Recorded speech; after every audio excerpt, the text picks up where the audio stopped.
الحمد لله نحمده ونستعينه ونستغفره ونؤمن به ونتوكل عليه ونعوذ بالله من شرور أنفسنا ومن سيئات أعمالنا من يهده الله فلا مضل له ومن يضلله فلا هادي له ونشهد أن لا إله إلا الله وحده لا شريك له ونشهد أن سيدنا ونبينا وحبيبنا وشفيعنا ومطاعنا محمدا عبده ورسوله. أما بعد، فقد قال الله تعالى في القرآن المجيد والفرقان الحميد: أعوذ بالله من الشيطان الرجيم، بسم الله الرحمن الرحيم. يا أيها الذين آمنوا كتب عليكم الصيام كما كتب على الذين من قبلكم لعلكم تتقون. صدق الله العظيم. عن عبادة بن الصامت رضي الله تعالى عنه قال: سمعت رسول الله صلى الله عليه وسلم يقول: أتاكم رمضان شهر بركة يغشاكم الله فيه فينزل الرحمة ويحط الخطايا ويستجيب فيه الدعاء وينظر الله تعالى إلى تنافسكم فيه ويباهي بكم ملائكته فأروا الله تعالى من أنفسكم فيه خيرا فإن الشقي من حرم فيه رحمة الله أو كما قال صلى الله عليه وسلم. Respected ulama kiram, elders and beloved brothers in Islam, the mercy, clemency, kindness and forgiveness of Allah subhanahu wa ta'ala is beyond imagination. One cannot possibly comprehend Allah's desire and Allah's willingness to forgive. In one riwayat it comes that two people who had been condemned to Jahannam on the Day of Judgment, Allah subhanahu wa ta'ala, after having put them for a short period of time, will take them out of Jahannam. And thereafter Allah subhanahu wa ta'ala will address them. And Allah will say to them: كيف وجدتما مقيلكما ومصيركما? That how did you find this abode and this place of punishment and difficulty which I had consigned you to? So both obviously will reply that sharra maqil wa aswa masir, that Ya Allah, it is indeed a very terrible place, a place of great difficulty and hardship and torment. Then Allah Ta'ala will address them and Allah will say: ذَلِكَ بِمَا قَدَّمَتْ أَيْدِيكُمَا وَمَا أَنَا بِظَلَّامٍ لِلْعَبِيدِ. That Jahannam and that azab which you were consigned to was because of your evil deeds. I did not make zulm on anyone. I do not oppress any of my slaves in any manner whatsoever. Then Allah subhanahu wa ta'ala will address them that now return back to Jahannam. And on this, the reaction of these two individuals will vary greatly. The first one will start running back towards Jahannam. And the second one, in utter astonishment and surprise, he will stand to the same spot. So Allah subhanahu wa ta'ala will gather these two people again. And then Allah Ta'ala will address the first one who started running. And Allah Ta'ala will say to him that, why did you run back towards Jahannam? This person will reply that, Ya Allah, my life in this world was spent in your disobedience. Every command you directed towards me, I disobeyed. I didn't want it to be that now you gave me another command in the Akhirah that I disobeyed this command also. So I hastened to carry out your command. And the second individual, his response will be, Allah, I know of your mercy and I have heard of your clemency. It seemed to me impossible that after you had taken me out from Jahannam, you would order me to go back to Jahannam. So So at the response of both these people, Allah Ta'ala will command the angels that take both of them to Jannat. I have forgiven both of them. So the message that comes across, my respected brothers, is that it would appear as if Allah Subhanahu Wa Ta'ala is looking for some excuse in which to forgive this insan. Ali radiallahu ta'ala anhu is reported to have said, لو أراد الله أن يعذب أمة محمد صلى الله عليه وسلم ما أعطاهم رمضان وسورة الإخلاص. That if Allah subhanahu wa ta'ala had intended or desired to punish the ummah of Muhammad sallallahu alayhi wa sallam, then Allah ta'ala would not have given this ummah Ramadan. And Allah ta'ala would not have revealed Surah Ikhlas upon this ummah.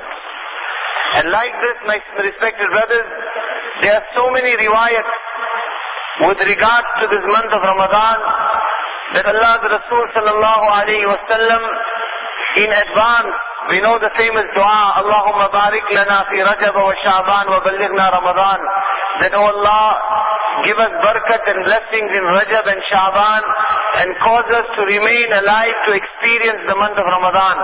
Allah's Rasul sallallahu alayhi wa sallam would anticipate this month.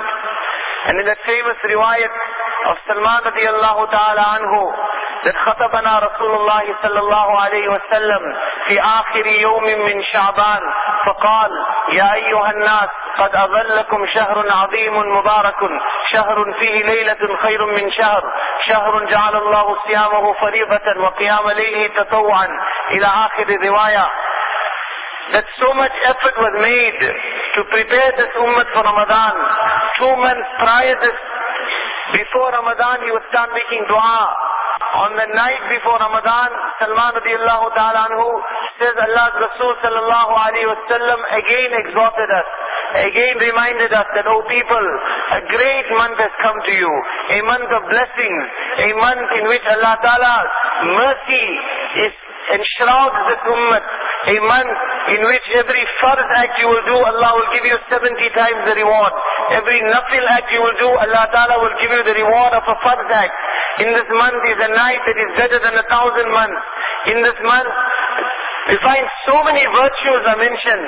In the riwayat which I mentioned in the beginning, Ubadah bin Samit radiallahu ta'ala anhu says that Rasulullah sallallahu alayhi wa sallam, on the occasion of Ramadan, he addressed his Sahaba and he said, Ataakum Ramadan shahru barakah. That Ramadan has come, the month of barakat, the month of blessings has come. يَغْشَاكُمُ اللَّهُ فِيهِ فَيُنزِلُ الرَّحْمَةِ وَيَحُطُّ الْخَطَايَا وَيَسْتَجِيبُ فِيهِ الدُّعَاءِ. Allah enshrouds, covers up the ummah with His mercy in this month. He sends down His mercy. He wipes away the sins of this ummah. He opens the door of His clemency and forgiveness. وَيَسْتَجِيبُ فِيهِ الدُّعَاءِ. Whatever dua you will make in this month, Allah is waiting. Allah is ready to reply to those duas, to accept your duas. Every night of this month, Allah is calling out from the time of sunset, هَلْ مِنْ تَائِبٍ فَأَتُوبَ إِلَيْهِ هَلْ مِنْ مُسْتَغْفِرٍ فَأَغْفِرَ لَهُ. Is there anyone who wants tawbah? I am ready to forgive him. Is there anyone that has any need so that I may grant his need? In this riwayat, Ubadah bin Samit radiallahu ta'ala anhu says, وَيَسْتَجِيبُ فِي الدُّعَاءِ. That Allah's Rasul says, Allah Ta'ala is ready to accept from you in this month. فَيَنْظُرُ اللَّهُ تَعَالَى إِلَىٰ تَنَافُسِكُمْ فِيهِ. Allah wants to see you competing with one another. وَيُبَاهِي بِكُمْ مَلَائِكَةً. So that Allah Ta'ala may boast about you in front of His malaika. See, look, in the lives of our pious predecessors, the manner in which they gave emphasis and importance to this month of Ramadan. There was barely a second of this month that was spent in anything else besides the worship of Allah subhanahu wa ta'ala. One famous incident, all of us may have heard about it, of the mother of Hazrat Maulana Ilyas Sahib rahmatullah alayhi. It is said,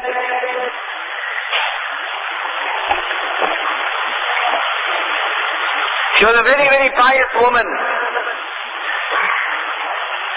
Her daily ma'amul consisted, in fact, this time in Jummah is too limited to go into what her daily ma'amul was. how much of Quran she would read, how many times, 5,000 times every day she would make zikr of Allah, 5,000 times La ilaha illallah, 200 times third kalima, and the list goes on. But when the month of Ramadan would come, she would increase this to such an extent that it is said every day of this month she would recite the entire Quran and another 10 siparas. We are not talking about Sahaba and 14 centuries ago. We are talking about a pious Muslim woman of the 14th century of Islam. 40 siparas every day of the Quran she would read in Ramadan. And with that she would send durood on Nabi Sallallahu Alaihi Wasallam 5,000 times every day in this month. And after carrying out all that ma'amul, she would make dua to Allah subhanahu wa ta'ala that Allah ta'ala must accept her son for his deen. And the barakat and the blessings and the manner and the extent to which Allah subhanahu wa ta'ala accepted the dua of this pious woman, we can see it resplendent in front of us. The point, my respected brothers, is that this month we cannot afford to take it lightly.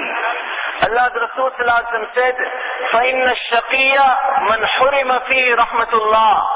That person who finds the month of Ramadan and even in this month is deprived of the mercy of Allah, he is indeed a very, very unfortunate person. Anas bin Malik radiyallahu ta'ala narrates from Rasulullah sallallahu alayhi wa sallam. He says Allah's Nabi sallallahu alayhi wa sallam on one occasion gathered the Sahaba and he addressed them and he said, Hada Ramadan qad jaa. Ramadan has come. Ramadan has come.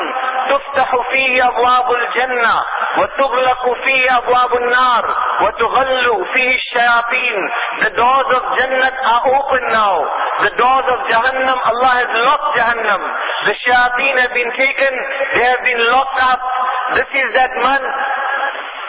We'll come back to this riwayat. Another riwayat comes to mind where Allah's Rasul sallallahu alaihi wasallam addressed his Sahaba on the occasion of Ramadan and he said to them, this riwayat is mentioned, Abu Ibn Mas'ud al-Ghifari radiyallahu ta'ala anhu, that لو يعلم العباد ما في رمضان لتمنت أمتي أن يكون السنة كلها رمضان. That if my ummah had to come to know what the month of Ramadan is, then my ummah would wish that the whole year would be Ramadan.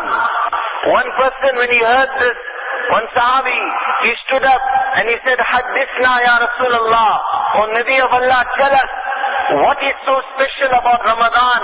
Allah's Rasul sallallahu alaihi wasallam replies, إِذَا كَانَ أَوَّلُ يَوْمٍ مِّن رَمَضَانٍ.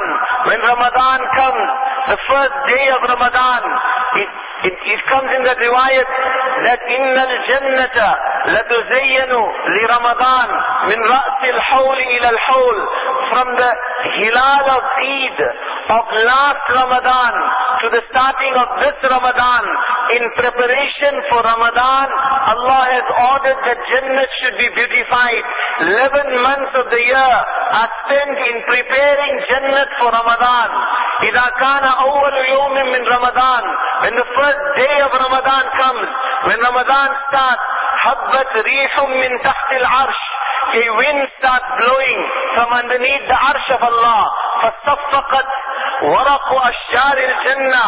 The leaves of the trees of Jannah start shaking as a result of this wind. A melodious sound, the like of which no human being has ever heard, rings out in Jannah. فَتَنْظُرُ الْحُورُ الْعِينَ لَهَا. The hurs of Jannah, the beautiful maidens of Jannah, their ears prick up. They become interested. They begin to wonder, what has happened? Why is this beautiful music blowing? Why is this beautiful wind blowing? And then they address Allah Ta'ala and they say, Ya Rabbana, ij'al lana fi hadha ash-shahr min ibadika azwaja. Oh Allah, the special month of Ramadan has come. Let this month be a month wherein you will give us from the ummah of Muhammad sallallahu alayhi wa sallam husbands. Ya Allah, make our nikah in this month with the ummah of Muhammad sallallahu alayhi wa sallam. Thereafter, Allah's Rasul sallallahu alayhi wa sallam says, when an ummati of mine will fast in Ramadan, for each day that he will fast, Allah will make his nikah with one of the hools of Jannat. This woman will have 70 garments on her body, yet the combined weight of all 70 garments will be such that it will fit on the tip of his small finger. The color of each garment will vary from the other one. The texture will be different. The texture of all 70 garments will be such that he will be able to see the bosom of this woman through the 70 garments. She will have on her 70 different types of fragrances. Each one will differ from the other one. Each of these women of Jannat will have 70,000 servants. When the union of this ummati of mine takes place with this woman of Jannat, each of these 70,000 servants will present a plate that is made out of gold, on which will be a different type of food. 70,000 different types of food. يجد في آخر لقمة منها لذة لم يجد قبله. But unlike the food of dunya, when the first plate is eaten, there is satisfaction, there is enjoyment. The second plate, by the time he gets to the third plate, he doesn't want to look at food. He is too full, he suffers from indigestion. The food of Jannat is different. Allah's Rasul says, this ummati of mine will experience in the 70,000th plate of food that lazzat and ecstasy which he did not experience before this. We can go on of the extent of the mercy and the rewards which Allah subhanahu wa ta'ala has kept in store for the ummah of Muhammad sallallahu alayhi wa sallam as a result of this blessed month of Ramadan. Coming back to the riwayat where Anas bin Malik radiallahu ta'ala anhu says, the doors of Jannat are open, the doors of Jahannam are closed, the shayateen are taken and they are locked up in this month. Then Rahmatul lil Alameen, whose zat, whose personality was mercy from head to toe, who could not bear to see the hand of a thief being cut off from his ummah, whose whole life was given for this ummah. Every night he cried for the sake of this ummah. Yet Allah's Rasul sallallahu alaihi wasallam says, "Bu'adan liman adraka Ramadan falam yughfar lahu." That ummati of mine who finds such a month like this, when Allah is prepared to give so much, yet he has so little regard for Allah, he has so little regard for Deen, that Ramadan comes and still he fails to bring about a change in his life. Still he fails to knock the door of Tawbah. Still he fails to cry before Allah as a result of the manner in which his life is being spent. Still he fails to put the brakes on the extent which he is sinning against the command of Allah. Ramadan comes and still the masjid is empty. Ramadan comes and still namaz is being made qaza. Ramadan comes and still it is the same riba. It is the same disobedience of Allah. It is the same ghibat. It is the same zina of the eyes, of the ears, of the mind. Ramadan comes and still it is the same shaitan box. Then Rahmatul lil Alameen sallallahu alayhi wa sallam says, "Bu'adan liman adraka Ramadan falam yughfar lahu." May be distant from the mercy of Allah that person who finds Ramadan and still fails to gain the forgiveness of Allah. إِذَا لَمْ يُغْفَرْ لَهُ فَمَتَى. Then Nabi sallallahu alayhi wa sallam says, if in Ramadan he can't get maghfirat, then when will he ever get maghfirat? In this month, if still this month can come and he cannot cry before Allah, this month can come and he cannot be in the masjid for salah, this month can come and he cannot come back to the masjid and knock the door of Tawbah, this month can come and still he doesn't have the himmat to take that shaitan box out of his home. Then Allah's Rasul says, "Famata." Then when is it ever going to be possible for this person to gain maghfirat and the forgiveness of Allah subhanahu wa ta'ala? This is that man, my respected brothers, Musa alayhi salatu wassalam. He addresses Allah Ta'ala and he says, Ya Rabbi, akramtani bit-taklim. Oh my Allah, you honored me by speaking directly to me. فَهَلْ أَعْطَيْتَ أَحَدًا أَفْضَلَ مِنْ ذَلِكَ? Is there anyone else in humanity that you have given anything better than this to? Allah Ta'ala, فَأَوْحَى اللَّهُ تَعَالَى إِلَى مُوسَى عَلَيْهِ السَّلَامِ. Allah sends wahi to Musa alayhi salam. إِنَّ لِي عِبَادًا أُخْرِجُهُمْ فِي آخِرِ الزَّمَانِ وَأُكْرِمُهُمْ بِشَهْرِ رَمَضَانِ. O Musa, they are some slaves of mine. I will bring them in the last stage of time. They will be the last ummah. وَأُكْرِمُهُمْ بِشَهْرِ رَمَضَانِ. And I will honor them with the month of Ramadan. O Musa, إِذَا صَامَتْ أُمَّةُ مُحَمَّدٍ صلى الله عليه وسلم. When the ummah of Muhammad صلى الله عليه وسلم will fast for my sake. وَبْيَضَّتْ شِفَاهُمْ وَاصْفَرَّتْ أَلْوَانُهُمْ. As a result of fasting, their lips will become parched. The color of their skin will change. The message that is coming across from this riwayat and other riwayat, my respected brothers, is that let us fast in this month of Ramadan in such a manner that we experience the sweetness of hunger for the sake of Allah. Unfortunately, our natures are such that our preparation for Ramadan, instead of knocking the door of Tawbah, instead of pondering over the manner in which our lives are being spent, months in advance in the Muslim homes, we hear the awaz that preparation for Ramadan is taking place. But what does that preparation constitute? It constitutes preparation of savories, samosas and bhajiyas. The freezers are stocked up in the masjid. We are worried, concerned. There must be sufficient halim for iftar. We must have as much goodies as possible at the time of iftar.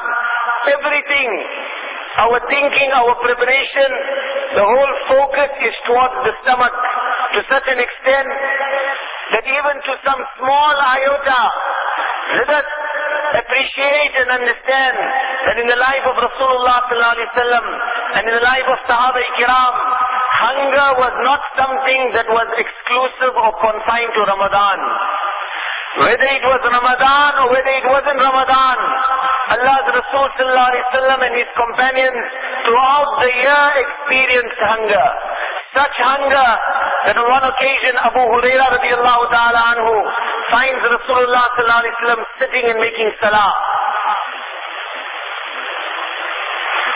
So he says to him, "Oh my beloved Nabi, why are you sitting and making salah?" So he said, "Oh Abu Hurairah, shiddatul ju', excessive hunger has weakened me to such an extent that I cannot stand and perform my salah." When Abu Hurairah hears this, he bursts into tears. Then Nabi sallallahu alaihi wasallam consoles him and he says, "Oh Abu Hurairah, that ummati of mine who for the sake of Allah will experience the hunger of this world, Allah will never let him taste the hunger of the akhirah." So hunger was a constant factor in their lives throughout the year. Let us at least fast in this month where we exert ourselves in ibadat, exert ourselves in serving the deen of Allah to such an extent that at least some iota or some percentage of hunger we also experience, so we can identify with what the life of Nabi sallallahu alaihi wasallam and what the life of Sahaba Ikram was. Allah Ta'ala addresses Musa alayhi salam. When the ummah of Muhammad sallallahu alaihi wasallam will fast, their lips will become parched, their faces will change color as a result of hunger, and then the time of iftar will come. At the time of iftar, they will raise up their hands and they will make dua to me. They will plead before me. They will beseech me, "Oh Musa, you are speaking directly to me. When I am speaking to you, between me and you there are 70,000 veils. When the ummah of Muhammad sallallahu alayhi wa wasallam in the month of Ramadan, at the time of iftar, will make dua to me, there will not be a single veil between me and them. Such is the extent of the mercy of Allah in this month of Ramadan. My respected brothers, unfortunately, we have become those who worship Allah seasonally. We have become those who worship Allah based on customs and rituals. This is why we find night of Mi'raj, the masjid is full. Shab-e-Barat, the masjid is full. The first one or two rozas of Ramadan, first one or two Taraweeh, again the masjid is full. Then it is Salaamu Alaikum to the masjid and we will see you on Shab-e-Qadr, or what we consider to be Shab-e-Qadr, 27th of Ramadan. Then it is Eid Namaz, and once the Hilal of Eid is sighted, then those of us who had little bit tawfiq to cover up the shaitan boxes in Ramadan, those of us who had little bit tawfiq to put the radios off in our businesses in Ramadan, those of us who had little bit tawfiq among the women folk to cover their heads and dress suitably in Ramadan, we revert and we go back to what we were doing before Ramadan. وَمَا كَانَ اللَّهُ لِيُعَذِّبَهُمْ وَأَنْتَ فِيهِمْ وَمَا كَانَ اللَّهُ مُعَذِّبَهُمْ وَهُمْ يَسْتَغْفِرُونَ. Allah Ta'ala says in the Quran, as long as Muhammad sallallahu alaihi wasallam is alive in this ummah, Allah's azab will not come. And after his demise, as long as this ummah is making tawbah, as long as this ummah is making istighfar, Allah promises his azab will not come. Today in every direction, even the blind person can see the athar and the signs of the ghadab and the anger and the azab of Allah that is being meted out against this ummah. The cause of it, my respected brothers, is that this ummah is no longer making istighfar. This ummah is no longer making tawbah. What we consider to be tawbah is not tawbah. Rabia Basriya rahmatullah alayha said, إِذَا اسْتَغْفَرَ بِاللِّسَانِ وَنِيَّتُهُ أَنْ يَعُودَ إِلَى الذَّنْبِ فَإِنَّ تَوْبَتَهُ تَوْبَةُ الْكَاذِبِينَ. A person, it is Ramadan, it is Shab-e-Qadr, he stands on the musalla, he raises up his hand, tears are falling down his eyes, he is making istighfar with his tongue. Ya Allah, forgive me for not making my salah, forgive me for the haram in my home, forgive me for the haram in my business, forgive me for my disobedience to you. إِذَا اسْتَغْفَرَ بِاللِّسَانِ وَنِيَّتُهُ, and the intention in his heart, أَنْ يَعُودَ إِلَى الذَّنْبِ, that when the Hilal of Eid will be sighted, when this occasion or ritual where Allah's maghfirat is announced as past, then I will go back to what I was doing before. فَإِنَّ تَوْبَتَهُ تَوْبَةُ الْكَاذِبِينَ. Rabia Basriya rahmatullah alayhi says, his tawbah is the tawbah of a liar. He is lying to Allah. Hazrat Maulana Ashraf Ali Thanvi rahmatullah alayhi used to say, this person is making mazaq with Allah. He is mocking Allah. Tawbah, the first condition for tawbah is to stop the wrong. For regret to be there in the heart. Today the ummah is such, we are boasting about our wrong. Youngsters will gather, they'll have a conversation, and the one who was not there in the haram the previous night, they will say, you missed out. And he also will feel sad. Allah Rasul sallallahu alaihi wasallam said that that person who breaks the command of Allah, if there is nadamat and regret in his heart, even before he makes tawbah, Allah already will forgive him. As long as there is regret, how much do we regret the disobedience of Allah subhanahu wa ta'ala? We are running out of time. There are many incidents in the lives of Sahaba where we see what is true tawbah. I'm going to mention just one of them. In the time of Umar radiallahu ta'ala anhu, there was one youngster. He would make a lot of ibadat. Umar radiallahu anhu liked him greatly.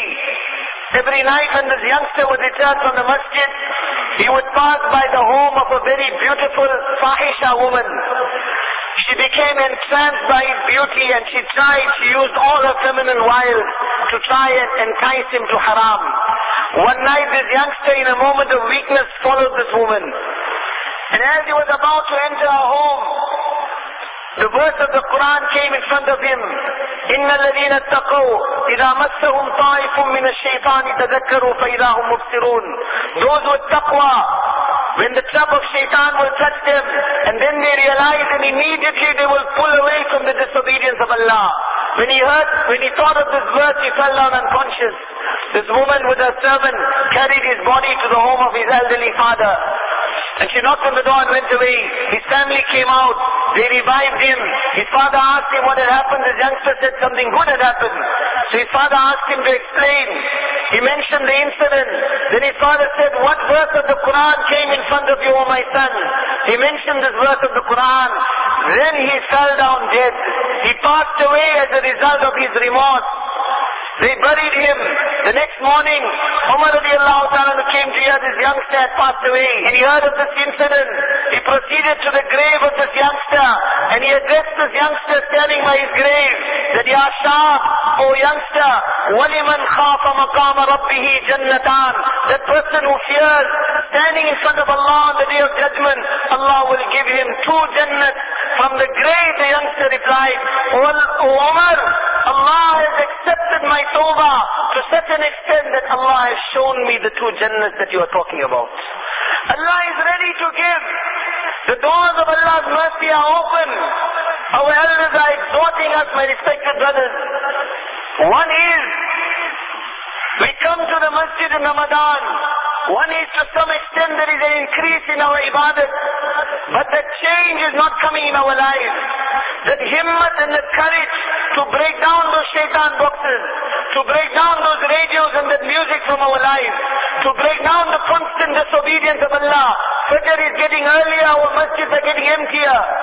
That courage to come back to Allah. The whip of Allah is striking in every direction. This is that month. In the time of Sahaba, Allah gave the Ummah Yawm al-Furqan. Allah gave Badr in Ramadan. Hazrat Mawlana Umar Sahib Rahmatullah explained, he said Yawm al-Furqan is that day when Allah made the decision that Haqq will triumph over Batil. The winds of Hidayat will blow. Allah made this decision on the 17th of Ramadan. And Badr was given to this Ummah. He explained, the decision was made in the heaven. It was not shown to humanity. 8 years later, in Fateh Makkah, when Allah's Rasul sallallahu alaihi wasallam, who had been expelled from Makkah, marches victorious back into Makkah, then the whole world was shown. Now Islam has been established in the Arab world, and this wind of Hidayat will spread to the whole world. He says, Yawm al-Furqan, the decision for Haqq to triumph, was made in Badr, in Ramadan, in the heavens. Fateh Makkah, it was shown to humanity also in Ramadan. Ramadan was a month which this ummah used to take decisions from Allah. The homes of this ummah are being bulldozed. The rivers are flowing with the blood of this ummah. The izzat and respect of our mothers and sisters is being rent on a daily basis. There is no opportune moment for this ummah to turn back to Allah. Let this Ramadan be a means of once again Yawm al-Furqan coming alive in this world. Let this Ramadan be a means once again of the winds of Hidayat blowing. But my respected brothers, the condition for that is that this ummah has to knock the door of Tawbah. We have to go person to person, link one person back to Allah. And once again, like Sahaba moved in the path of Allah, Ramadan, make this Ramadan a Ramadan of Hijrat. Make this Ramadan a Ramadan of the Nusrat of Allah coming. Make this Ramadan a means of striving in the path of Allah Ta'ala and taking decisions of Hidayat from Allah Subhanahu Wa Ta'ala. May Allah Ta'ala give each and every one of us tawfiq wa akhir.